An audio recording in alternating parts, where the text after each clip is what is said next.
নমস্কার, আপনারা শুনছেন বলতে হবে নিউজ ইন্ডিয়ার আজকের পডকাস্ট।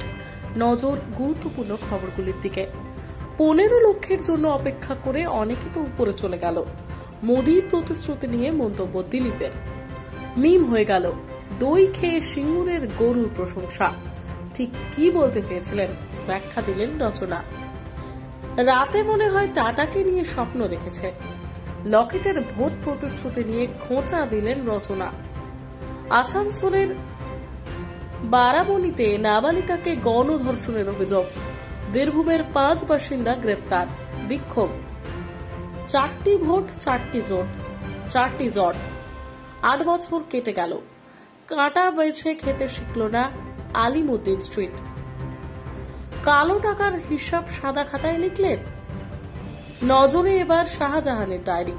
মিলতে পারে অনেক অঙ্ক।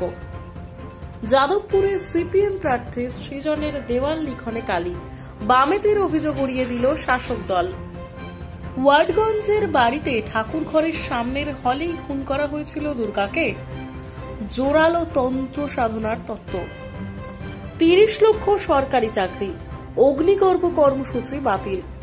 সংরক্ষণ বৃদ্ধির প্রতিশ্রুতি কংগ্রেসের ইস্তাহারে। অন্যের ভালো লাগবে বলেই পোশাক পরি, নিজের জন্য হলে তো ম্যাক্সি পরেই কেটে যেত অপরাজিতা। শ্রাবন্তী কাঞ্চনদের ছাড়িয়ে যাচ্ছেন প্রেমিকা বদল নিয়ে কটাক্ষ শোভনকে। পাল্টা জবাব গায়কের। শিবমের ঝোড়ো ইনিংসের পরেও বড় রান তুলতে ব্যর্থ চেন্নাই। হায়দ্রাবাদের লক্ষ্য 166 রান। আইপিএল এর মাঝে সৌরভের দলের স্পিনারকে বিশ্রাম নেওয়ার পরামর্শ দিল দলই। কেন? ভেবেছিলেন ক্রিকেট খেলাই ছেড়ে দেবেন।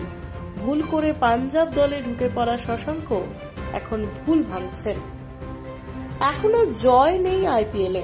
মুম্বাই অধিনায়ক গুজরাতের মন্দিরে পুজো দিলেন।